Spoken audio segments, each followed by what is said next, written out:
Hello, welcome back. This is the Hooniverse Podcast. Thank you for joining us. My name is Ross Ballett. I am here with Dan Roth, who is back after a semi-brief hiatus. And just a preemptive thank you. Thank you for listening. Thank you for joining us. I know our release protocol has been a little off, but it's not your fault. It's not your fault. Don't blame yourself. Our recording has been sporadic. And, ultimately we're all here to just talk cars and have a good time. So if it'll get people responding to us, though, like if it kind of juices engagement, you can write in and just make comments and just blame me. It's fine. Right? Any publicity is good publicity, right? Yeah. So anyways, it's November 5th. We find ourselves, already in the fall on the tail end of 2025. It's crazy how, the year and time pass, and the auto industry, it's like same as it ever was. It's still there. It's the Talking Heads video. Same as it ever was. His name David Byrne. David Byrne, yeah. He's got a new record. It's pretty good. He was on a big tour. But, we're not here to talk about David Byrne and his, 75% too large suits. We're here to talk cars and trucks and all things auto industry. So, again, thank you all. And thank you to Jeff for letting us run this shindig and shit show, whichever you'd prefer to call it. So, first things first. I just want to get this stuff out of the way.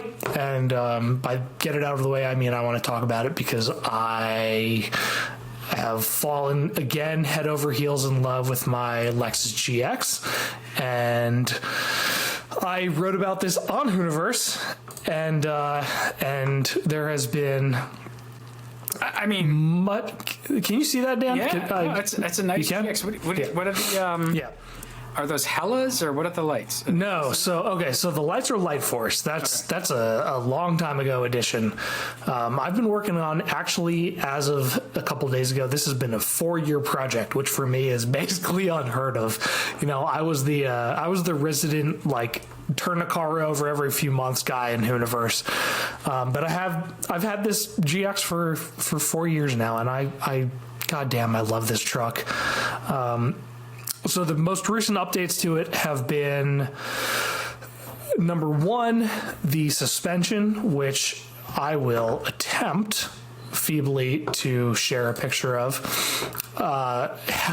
Elka, which is a Canadian company and is primarily in the ATV, UTV industry, again, which is also where I first heard of them.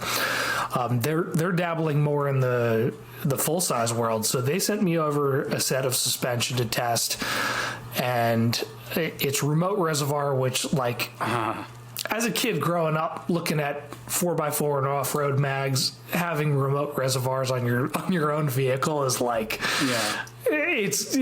you're seeing God. So that's ELKA, right? That's ELKA, yeah. Nice. Yeah. Straight from Canada.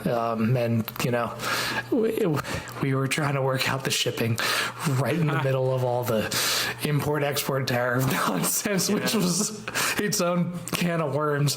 So what did they send you? They sent you suspension arms and... So they sent, and I should have a better picture of this live and ready to go, but they sent shocks and struts, and it's a coil-over setup in the front, and for the rear it's just shocks, but they all have remote reservoirs, and it's it's the kind of thing that you pick up and hold in your hand and you go, holy shit, this is these are people that actually care and take the time to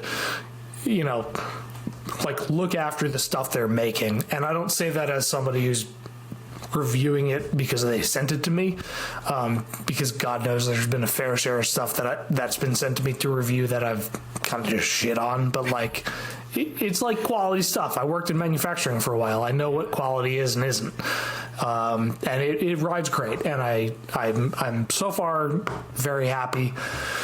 Unfortunately, that's a lot of work to swap them out. Yeah, how long did that take you?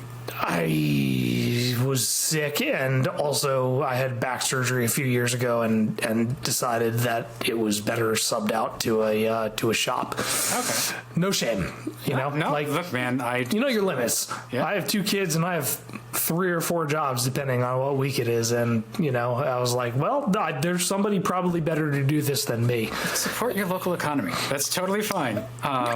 Queens being the local economy from Connecticut, where I live. It's close. Yeah. Shout out to Brad in the custom shop. The homies hooked it up. But yeah, the Elka stuff so far, I haven't had a chance to test it. I got sick, and my kids were also sick when I was supposed to have gone out to Pennsylvania to test it. So off-road test to come.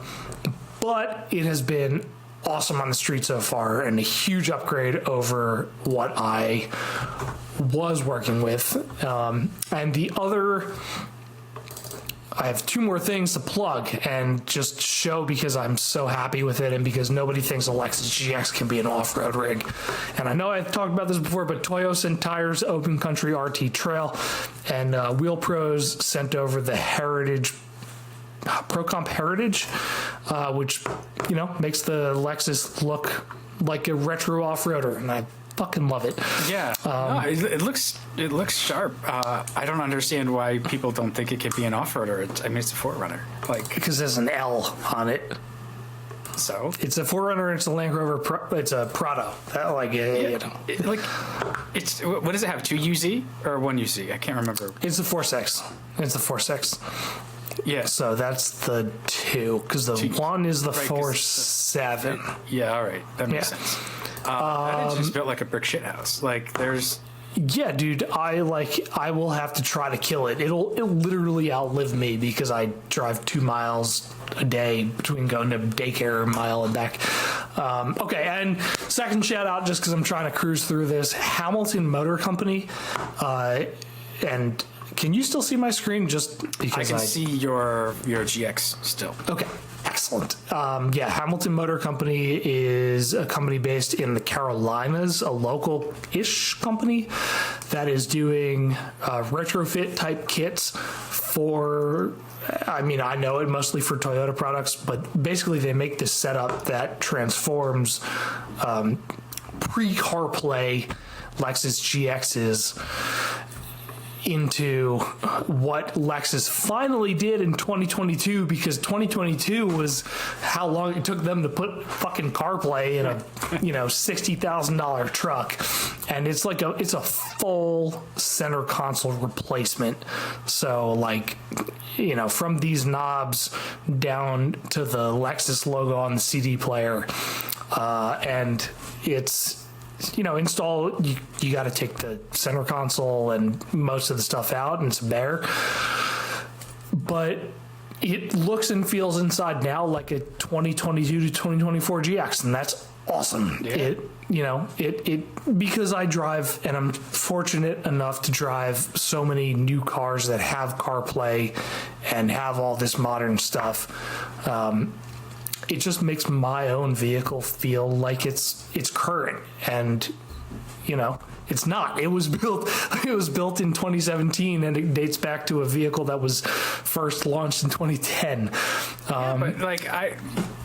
Why should you be denied the modern convenience, right? Yeah, this is first world problems to the nth degree, but it makes it so pleasant to just use CarPlay, and Hamilton killed it. And they're again, not just being a shill for something that was sent to me, actually having used their services and the products they send to review. It's really, really good. There's so much stuff out there that's not good, and this is really good, and their customer service is A+. Awesome.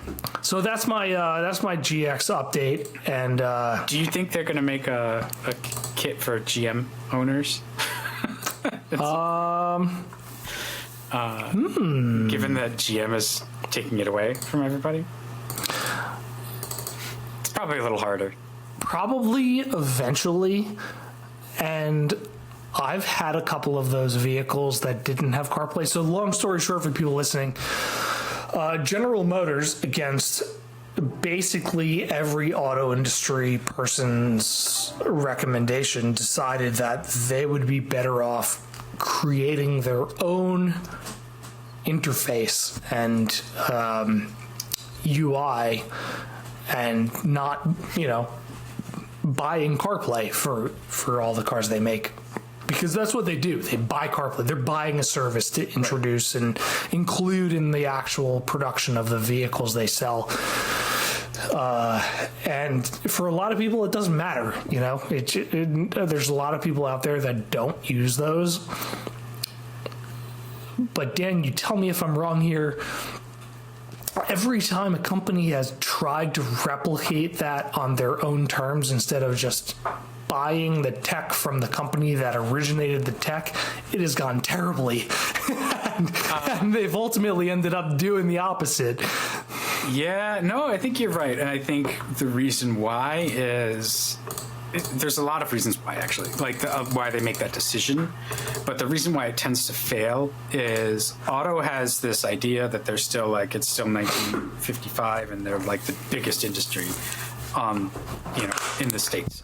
And they're just not anymore. So it's actually a real struggle for them to compete for the talent that would otherwise be in Silicon Valley, designing things for phones or apps or in the gaming industry. The gaming industry is a lot bigger and a lot more lucrative, actually, than and has movies. Implications on the car industry because games have influence on the screens and the even the all chips. that. The NVIDIA chips that you would use for... they're the most valuable company in the world. Yes, that's a shell game. If you had told me that when I was 15, I would have shit my pants. And you'd be like, what? My video card? My right? in my tower? Okay, so I'm desperately trying to present something else and show a different screen here. It's not cooperating. Why? Doesn't like you, huh? Riverside, come on, man. Choose screen to share. There is no other screen to share. Here, maybe if I share something. Yeah, do it. Because I could wax poetic on how much I hate the infotainment setup on modern non-CarPlay, non-Android auto vehicles. Okay, I just have to let Google Chrome see my screen. Provide Got to give it the fingerprint. Yep, you gotta say, hey, yeah, man. Well, no, you can have it. This has been the kind of day where this is the first time I've bought a coffee from Starbucks. I bought one last week and it spilled all over me. So in months, and my hot coffee has turned into a cold coffee. That's unfortunate. It dilutes what is already a diluted coffee.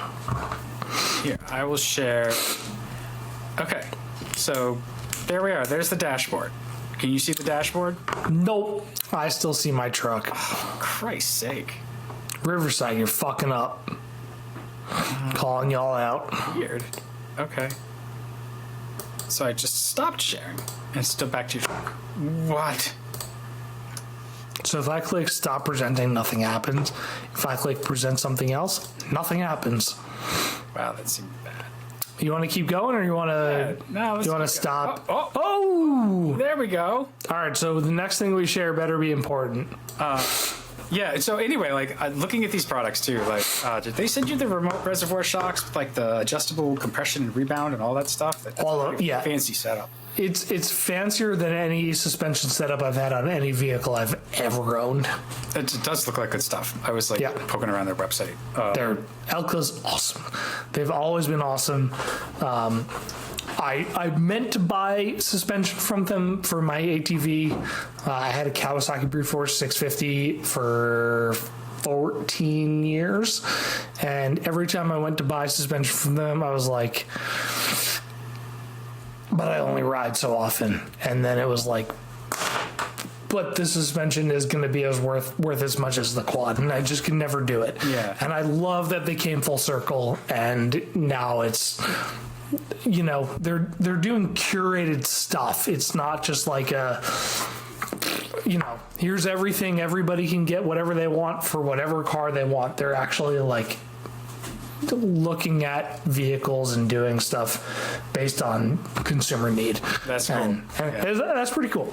I wish they had WK2 Grand Cherokees, but they have Wranglers. So most of the stuff's body on frame stuff. So, and that's that. Honestly, like that's where you're supposed to be. That's where. That's where the off-road world lives. Sorry, dude. No, that's okay. Okay. So you wanted to talk about a few things that I have listed. So where do you want to go? Because let's start about what has happened. I think the last time we were together. Yeah, man, it's been a country minute since you've been here. Everybody was still kind of hot on EVs, and we were watching the perpetual sort of decline of the price. You know, everything was getting cheaper, even the Model 3. Every brand was like pulling steps out of the pricing structure just to help the buyer, and not for nothing, the tax rebate was a big part of that. The $7,500 that you would get if it was such and such. But yeah, it's always interesting. Yeah, it was always interesting to see how they'd like quote the number, where they'd be like, "Well, you can get a Lucid and you can drive it for like $30,000 or whatever." And you'd be like, "Really?" And it depends on where you are, right? And it was the federal tax credit, and then whatever your state was doing, and whatever other kind of incentives. Yep. I may be overestimating, but still. The federal tax credit has since gone away, and so we've seen the prices revert to something that is more reflective of what the cars actually cost. But they're still getting more affordable, and like during that time, I was at an EV manufacturer, so it was interesting to see that. Starts with an S and rhymes with slate. Right. Yeah. Exactly. It sounds just like that. It was really interesting to see the cost of the battery, and then the cost of the rest of the vehicle. Can you give a percentage proportion? It's a lot. It's a lot percentage. Is it over 50? Oh, over 50 what? Oh, it's percent? I really shouldn't say. Spill the beans, dude. I can't. Give me like a nod or like a shake of the head. Twice. Yeah, exactly. It's batteries are still expensive, and they're still like. And the slate battery is modest too, right? Like it's small. If you buy the base car. Well, even the larger battery is still modest, and you know part of that is weight management. It's not that heavy compared to other EVs, and you know small battery means you need less battery and less motor if the vehicle itself weighs less. Right. But since this then, is cycle. You know we've seen the tax credit go away, and then just lots and lots of other renewable energy and alternative energy solutions. Alternative is funny to me because it's like they're not really alternative unless you think that oil is the only energy. Well, Toyota went big on SEMA with like the hydrogen powered stuff, which is kind of Toyota's like left field absolute, last chance effort. Which is interesting because hydrogen is oil. It's natural gas. If for the intents of this conversation, you can ignore that. That's yes. Left field. So we've shifted though. Like EVs, it seems like the narrative lately has been, speaking of Toyota, they're a slow mover. They always generally are when it comes to picking up tech, which is part of their ability to do things really well. Yeah. Is they're never really the leader. They're not at the vanguard of. No, it's wait and do it better. Right. They wait and they're like, let's let this guy make all the mistakes. So Mr. General over at the Motors, and then we'll see what happens. And we'll find out. General Motors. Yeah. No, and they came out and said that this week. Toyota basically said electric full electric isn't where it's going, Right. And they have companies are better poised to have hybrids and PHEVs. and it's interesting, right? Like the technology that they were really a leader on, they were really out in front of, is hybrid, like hybrid synergy drive. Yeah. They worked on it in the 90s, and the first Prius came out before the turn of the 21st century.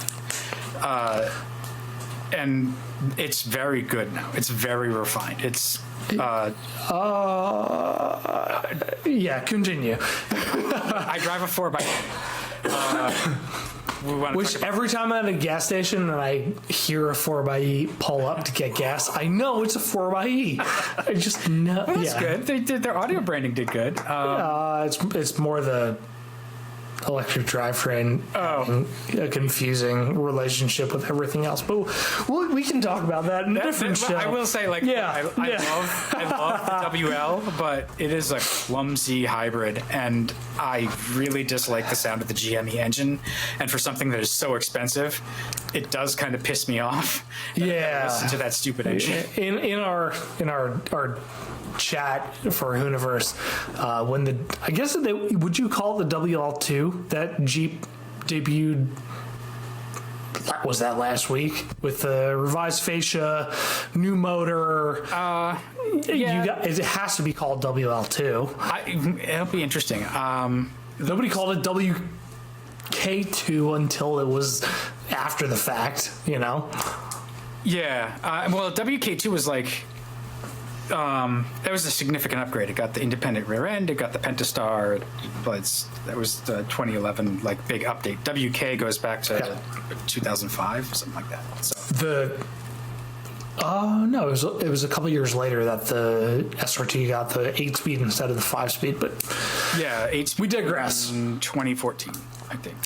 Right, which is the year of my parents' Grand Cherokee, which has 300 and some odd thousand miles, and that's pretty great, man. They're trying. It's on its second motor, and it's it did the Hemi did the lifter twist that it always does. Right? The Hemi, the 5.7. Shaft, yeah. I think that a lot of the problems they had was from cylinder deactivation. Yeah. Oh, yeah. The hardware is that's the same thing that GM had with their the LS had or still having. They bent push rods, and then you got to take all the push rods out. Right. Surprise! You don't oil some of the engine, and guess what? Yeah. It's still moving, and it still needs oil. Anyways. How do we get here? Okay. Anyway, we were talking about hybrids. So hybrids. Hybrids. And so now everybody's like, "Oh, hybrids are great," and they are great. And I think they're a great transition. And I think a plug-in is actually it is the sweet spot. It's funny to see, and we've talked about this. I've said this for a long time. Is like just the way Americans' lives are set up. A lot of us are in suburban situations or further out in sprawl, so you've got to drive to stuff. We live in New England. It's a compact region. It's different. So what works for us, I could drive an EV right now, even with a 100-mile range. I could drive a first generation Leaf, not a problem. Same. It would be a problem if we were in somewhere different.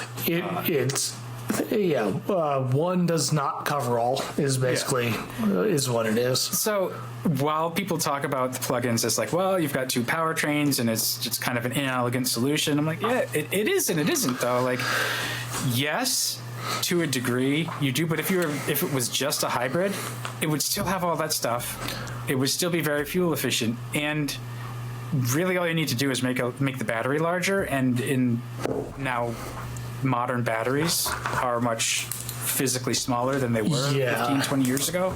So you can pack a lot more capacity, more kilowatt hours into a tinier battery. So it's kind of a win-win. Yeah, there are big critics of every single powertrain configuration you can come up with. And I mean, we can do it on the fly, like a plug-in. it makes it less efficient when you're not actually totally. using the battery that is designed to be plugged in. A regular hybrid, okay, well, it's a generator with a motor, blah, blah, blah. Why don't you just have one or the other? You know, and then obviously the opposite ends of the spectrum, the electric or the gas. I will say we have a plug-in hybrid. We have the CX-90 PHEV. That's a really nice car. Yeah, and you know, the weird thing is that there have been so many reported problems with it in terms of the plug-in hybrid powertrain. People having issues with the battery or the motor or some of the electrical systems. And knock on, my desk is fake wood, so it doesn't really count. Knock on all the wood. Like, ours has been great. You know, it's only been 9 months, but... No, and that's like, it's interesting to kind of, it's the same thing with like the UI, the digital UI inside the cars, right? Like everybody's now coming up with their own hybrid powertrain. A lot of them in the past, they had licensed Toyotas, like the early Altima hybrid was Toyota. That reigns consistent, because if you look at the current CX-50 hybrid, it's a RAV4 hybrid powertrain with a Mazda shrink wrap, you know? Yeah. And that's not a bad thing. What did they get? They got Toyota got the color. They got that badass red that they Mazda did, yeah. I think that's a fair trade. Give and take. Yeah. Seriously. So, and on the topic of hybrids, before we close this, and I know we were trying to do a hard half hour, and here we are, probably going long past that. All right, we'll keep moving. Prelude reviews. The embargo was released as we were recording this show. Okay, how fast does it go to 60? Because everybody was worried. I didn't look. I don't care. Do you care? No, I don't give a shit. That's what I was going to say is some knucklehead, like one-off person somewhere, clocked it to 60 and they did like 9 seconds and everybody goddamn mind. I was like, I mean... Yeah, okay, fine. Do you need it faster than 9? Because most of the time people come to the end of an on-ramp and they stop. So 9's really slow. 9 is, like, for now, like for modern cars, yes, I'll agree. But that's honestly, really like, slow. 9, that's not that bad. If you look at, so here's the problem. The buying public is going to say, I want a 2-door car, I want a coupe, I want it to be sexy and sporty. And then they go and look at the specs and the stats, and it's 9 seconds to 60. Right. And they look at, and it's going to be like, I think everything was projecting like 40 to 42.5 for the MSRP. And they go, okay, but I can have a Mustang EcoBoost for the same money, and it does a 6, a 6.1 or a 5.8, 0 to 60. Yeah, and that's always been a dichotomy too. Like Prelude, maybe not quite as much, but back when you had the Accord Coupe V6, you could get it with a manual, and it was as fast as. So, at one point, my best friend had a 2003 Accord V6 coupe with a stick, and I maintain to this day that is the best car ever made. That was a great. It would probably pull 40 miles per gallon on the highway. It was quiet. It was comfortable. It was perfect. It was fantastic. Except for rust. Other than that. Well, he only had it for about a year, so. What did he crash it into? No, he sold it because he moved to Manhattan. Oh, that was also smart. Yeah. So I think actually the Prelude is going to be faster to 60. I think it's based on the Civic, right? So it's going to be like in the 7s. Which is fine. It's not super fast, but like honestly, how much do you need when most of the time? I will say it doesn't bother me even as an enthusiast. I'm more of a like momentum car kind of. How do you feel about it having a CVT? I would have to drive it to see how I really feel about it. I will Sport Shift Plus. Yeah, that's what they call it. CVTs together with the electric motors are generally better because when it's just the CVT and an internal combustion engine, especially a small one, that's when it starts to feel like the rubber band thing. And some are pretty good now, even at that. Like the last few CVTs I had as press cars, which is now a long time ago, they were fine. Like especially around town, it's just smooth. It's got torque multiplication. Like even the Subarus are like the transmissions are fine. They're owning them past 100,000 miles. Yeah, anybody's guess. They're really, really unsatisfying if you want to drive in a spirited enthusiast manner, but for most people they're perfect. Yeah, but the journalist problem is that most people don't buy cars with the intent for a use case ever like what a journalist puts a car through for a week. Yeah, and the only reason why journalists do that is because they're not paying for those cars. because we're journalists. When you drive your own car, you're very much more mellow. Usually, I mean, you go off road and stuff, so maybe you're. Yeah, I beat the shit out of my truck, but like maybe not the best bellwether. There's also people that track their cars, you know. Yeah, and that's the place. Bell curve. Those are the outside parts of the bell curve. I definitely probably would not enjoy trying to track a Prelude. Well, that's how they did the launch, so they must have, some kind of thought about something. If Honda's listening, Chris, I know you're listening. I hope. I'll send it to him. I'll email. Call out. Straight up call out. Let's talk. I would be happy to be proven wrong. Palmer Motorsports Park is like half hour from maybe a little more. Ooh. And then there's the place up in New Hampshire, Club Motorsports. Club. So they're a little further, but I mean, there's tracks, so we can prove this. That's all I'm saying. Show us what's up. Yeah. All right. Let's move on. Yeah. One more thing I think before we go and wrap, because we do have other shows planned with big old exciting things to cover. Let's. Okay.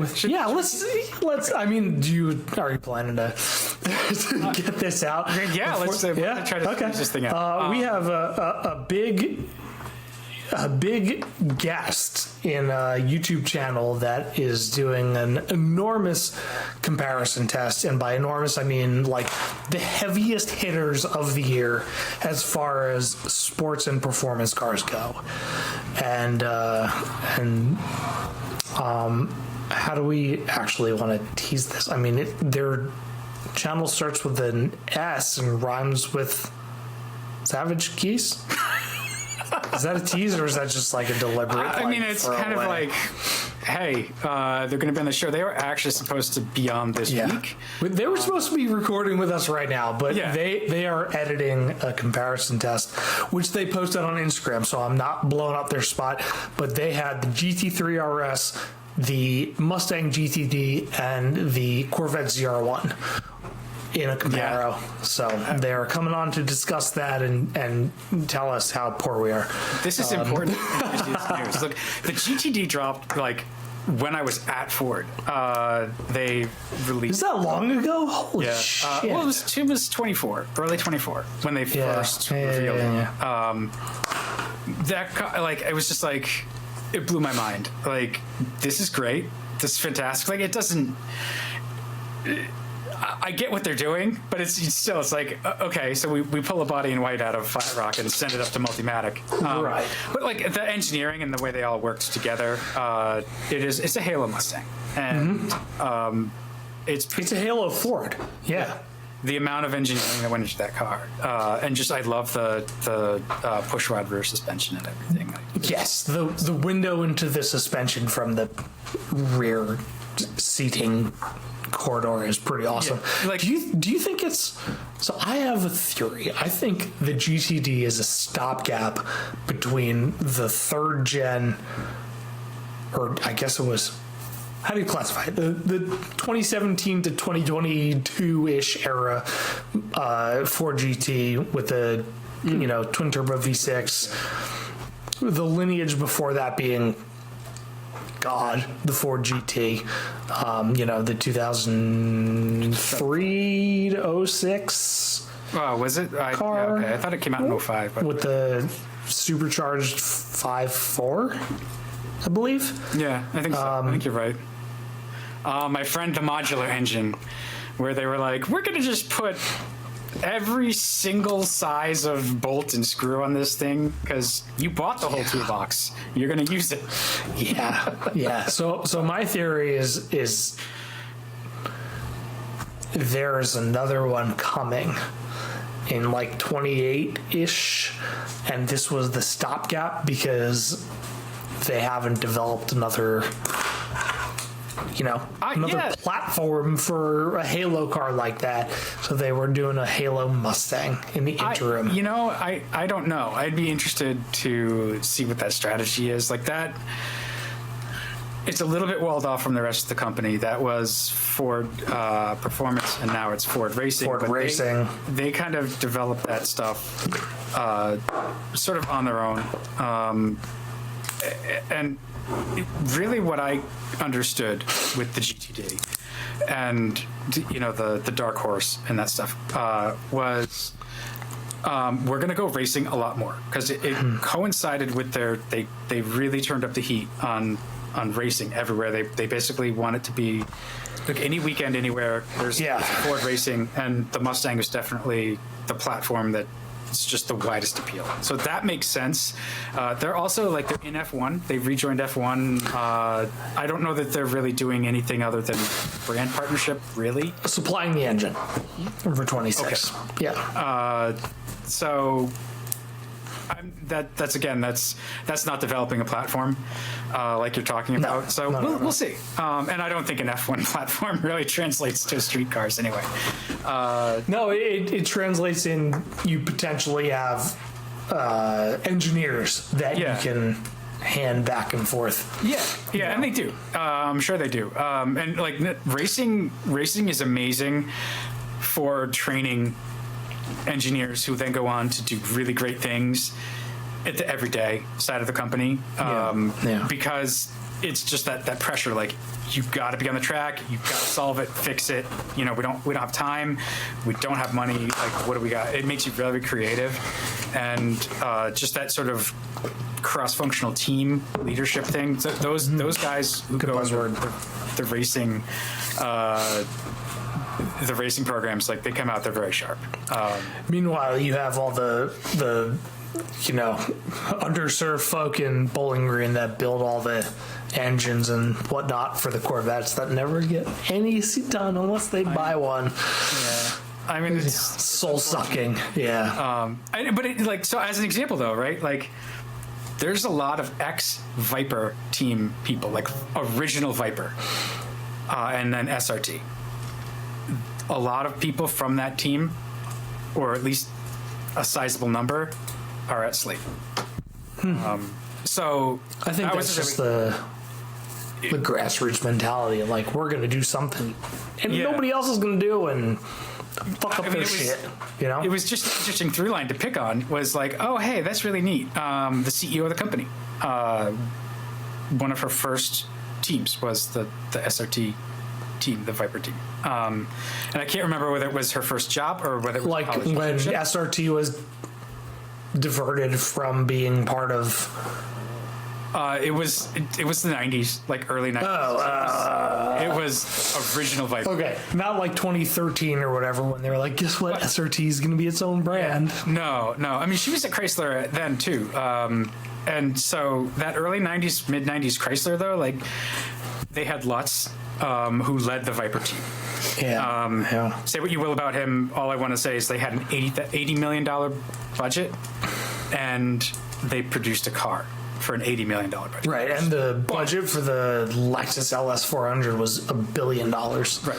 A couple of years before, which I know 80 million sounds like a lot of money. Engine line is a couple 300 million. Yeah. So that crappy V6 that they put in minivans, that project was multiple times more than the entire Viper program. So keep that in perspective. And then the manufacturing guy, the lead manufacturing guy at Chrysler at that time, he had actually come from AMC because of the Renault connection. It was Francois Castaigne.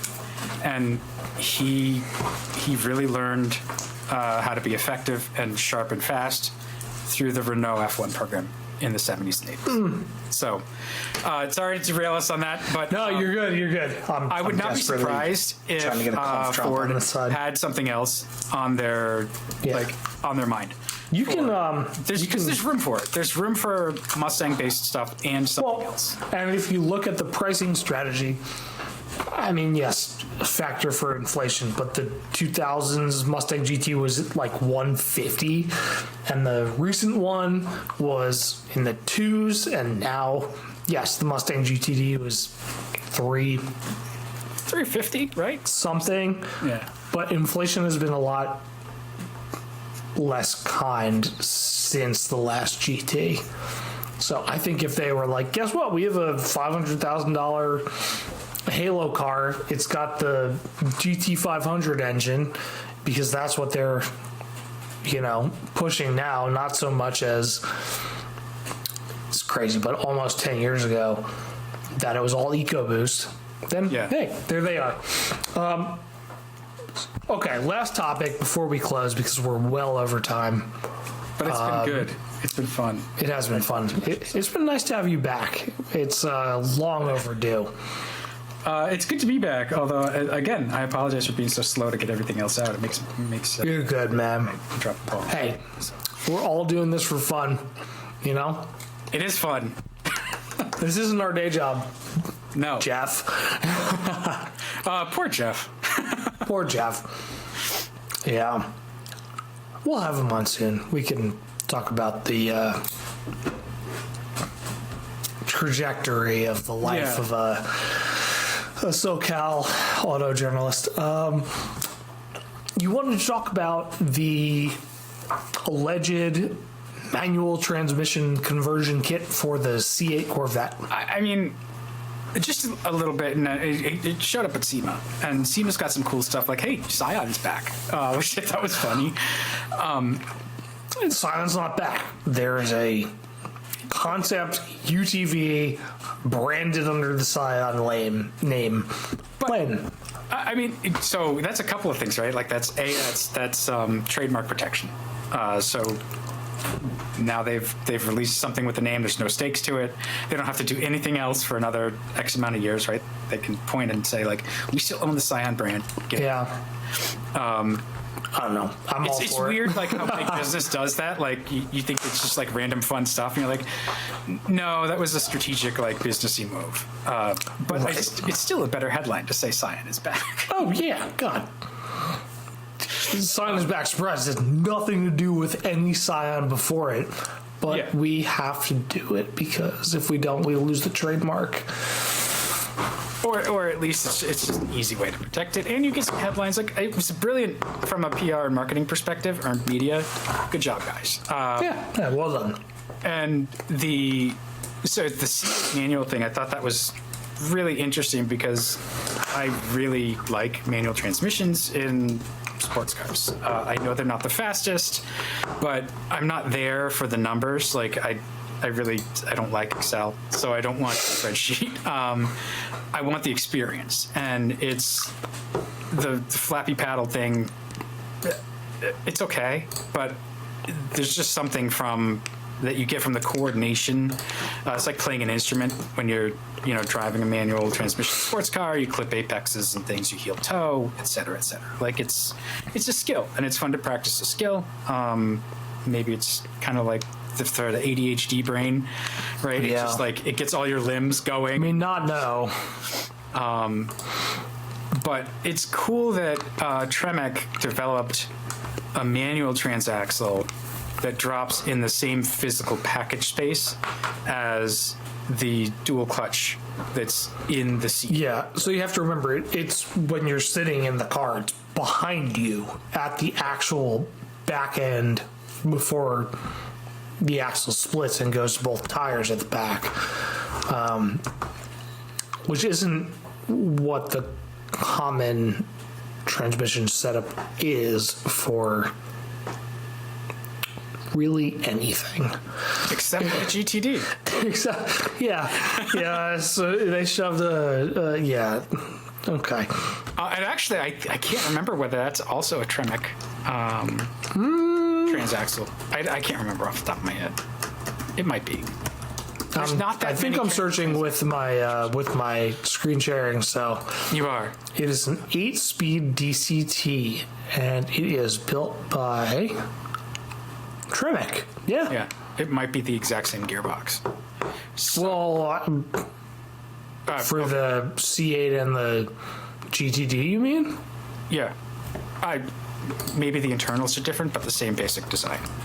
Which I think, like, the thing I didn't like about the C8 when it dropped was that it's automatic only. I understand there's a lot of reasons for it, and I'm sure it's actually still very fun to drive.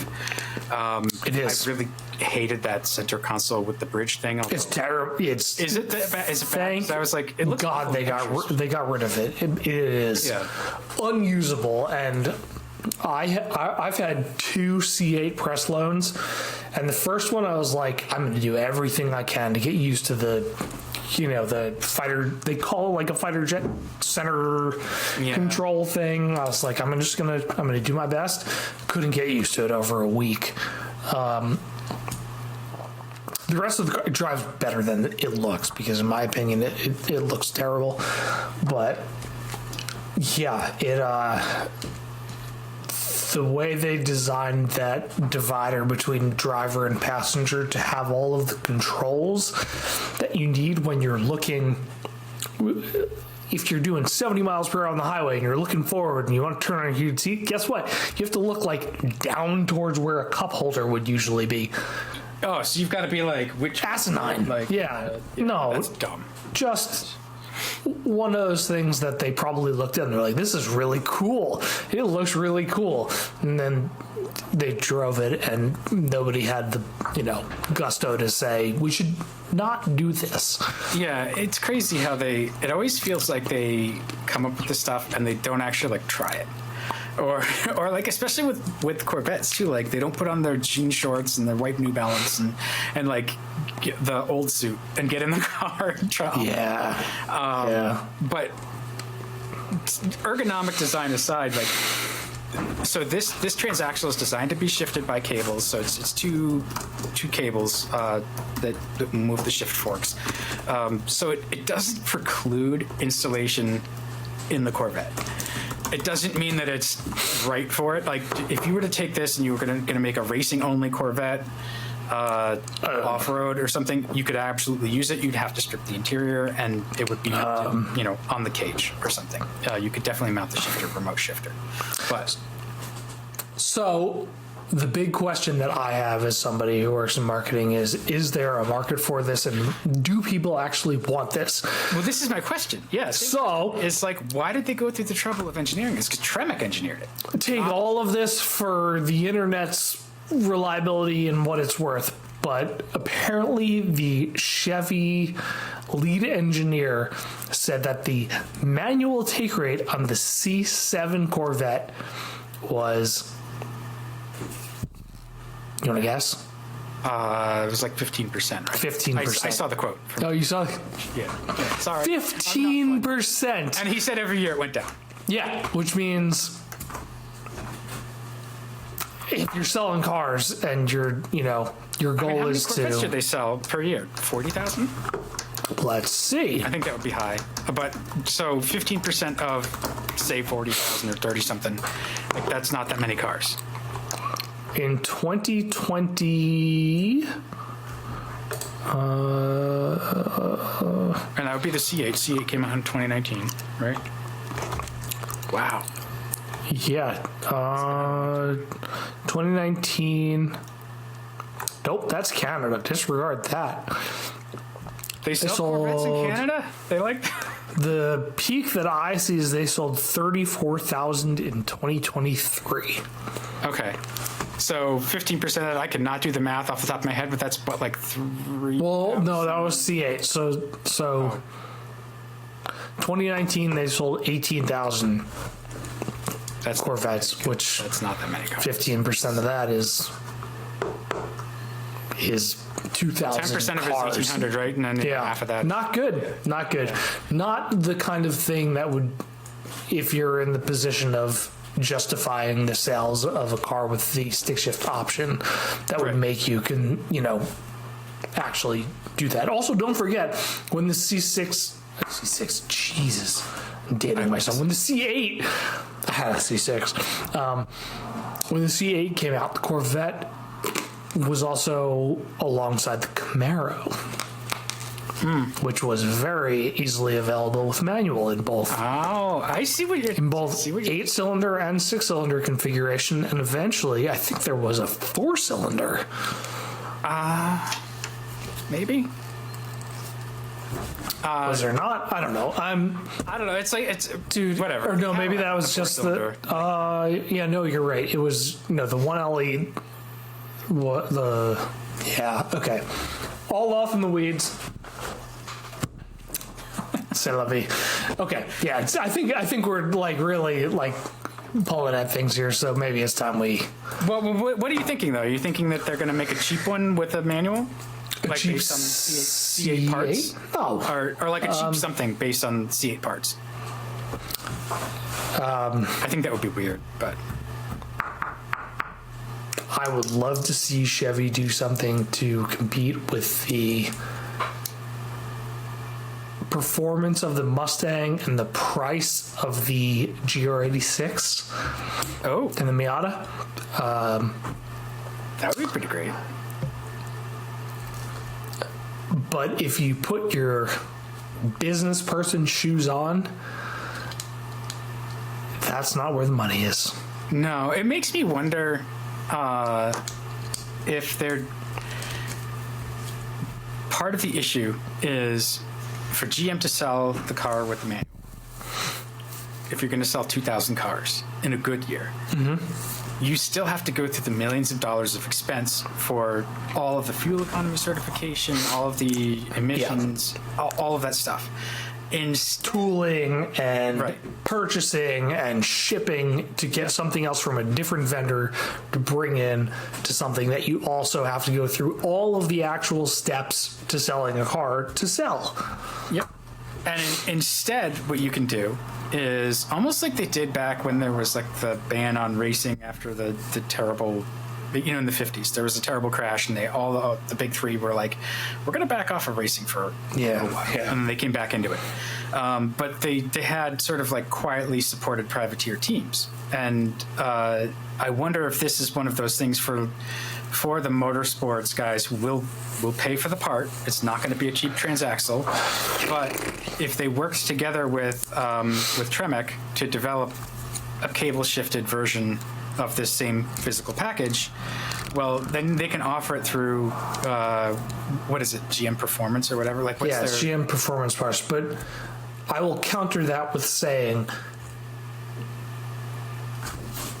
you have to delineate the stick shift and the automatic, because if you're going for a drag time, auto's faster. Oh, yeah. If you're going for a lap time, 9 times out of 10, auto's faster. Yep. If you're going for checking the box that says manual transmission this, then you have to, go through that due diligence. It's a mystery. It's because you make good points. Like that, like the use case is if you're actually serious about racing, you're going to pick the transmission that's going to win the race. Right. And there's somebody out there that will say they have the fastest stick shift Cadillac Blackwing in the world. And then there's also somebody that'll say they have the fastest Blackwing in the world. Yeah. In a car that doesn't already come with the manual transmission option, I think, yes, if you have the money for it, fucking go for it. That's great, If you're a Chevy guy who has the money to put a stick shift gearbox in a C8, then that's your dream. But the hardest part is going to be mounting the shifter. You're going to have to destroy it in some way. You should. Please destroy the interior. Good God. It'll be interesting to see what happens. Like, dude, it's engine swaps. Maybe it's like C8. Take the because the C8 engine is pretty unique. So it's dry sump and all that. So maybe it's making it available to swap with a stick, and then you take the whole unit Holly. And put an Holly FI on there, and like a a Motec and put it into a standalone race car. Yeah. Awesome. I don't know. We'll see. It's left field. I'll be totally transparent. Both C8s that I've spent a week with, like, I consider myself a good driver as far as like actual driving goes. Not a great driver as far as like performance driving goes. At the limit, a C8 is more than I can do. You know, and Is it spooky? No, it's not spooky. It's just if you need to spend all of your attention focused on looking where you're going, steering and braking, then adding the equation of a shifter and a pedal into it is, I think for most people, probably more than they could do to milk the most out of a car. Yeah. Well, I mean, that's why we see them hit things. Yes. Yeah. Is it because the limits are so high? Like, Yeah, no, I mean, Just the speed thing it's is like- it's because, again, I consider myself like an average, slightly above average driver, and to navigate all of those things all at the same time, something's got to give, it's you a know? lot, yeah. And that's the democratization of fast, you know? Yeah. That and EVs. It's performance cars like the C8 with an automatic that you can get in with no experience before that and plant your foot, and suddenly you're going as fast as somebody that has also spent hundreds of thousands of hours on the track. Yeah. All for like 70, 65, something like that. Like, it's an amazing deal. Yeah. And so like this is where I get back to like the fact that, like, 9-second prelude doesn't bother me. Like 9-second prelude, dude. We're living in the world where, like, we're at like, you know, a week or 10 days post 911 Turbo S embargo, and they're running 10.03s. For the quarter. For the quarter. Yeah, not the 60. That's like, you feel like glued to the ground if you watched that happen. Like, you'd be accelerating to 60, and that Porsche would just, it'd be like watching a bullet. What's the fastest 0 to 60 that you have experienced personally? I want to say either the Viper or the C6. It was probably the C6 because I was respectful. Those are both Viper. very fast. The C6 is like, that was like a 4-second, 4.2, something like that. It was like maybe 4 flat to 60. Super easy. Because it'll do it in like first gear. Yeah. So you just dump the clutch and it goes. Well, the Viper, they set up the Viper's first gear so you could go to 60 without shifting. Yeah. And the Viper, that car has a reputation, and I found it actually very benign or like docile. Really? Which I love careful. Vipers so much. I do like the Viper is like, and my son wants one too, and I'm just like that car is like, because it will kill you, which is like, that's where the fun is. Do you remember the Fun Ways to Die videos? Yes. From, I think, was that an Amtrak thing, or was that, it was some drain, I don't know. whatever, but no, it was Dumb Ways to Die, not Dumb Fun Ways. Dumb Ways to My daughter Die. used to sing the theme song in like first grade. Yes, The teacher commented. that's the Dodge Viper, quiet actual mantra.